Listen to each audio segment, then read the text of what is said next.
TCS GMC 2025 मध्ये she made a mountain out of a molehill हा idiom आलेला आहे आणि ह्याच्या आधी SSC मध्ये खूपदा आलेला आहे. बघा इमेजकडे लक्ष द्या. मोल हिल म्हणजे काय? मातीचा छोटासा डिग जो मोल खारुताई सारखा प्राणी बनवतो. आणि माउंटेन म्हणजे काय? पर्वत.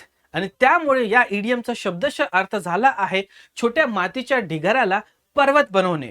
म्हणजे फिगरेटिव्ह अर्थ आहे लोक लहान गोष्टींनाही मोठं प्रकरण बनवतात, जिथे लहान समस्या, चुका किंवा मतभेदांना अतिशय युक्ती करून मोठं संकट दाखवले जाते. एक्झाम्पल मध्ये तिने एक एक छोटस चूक केली पण तिचा बॉस इतका रागवला जणू काही मोठं अपराध झालं. Make a mountain out of a molehill it means to give a great importance to trifle or little things, to overstate, to make something unimportant seem extremely important, to exaggerate or put too much focus on a minor issue or problem. आता तुम्हाला या इडियमचा अर्थ समजला असेल.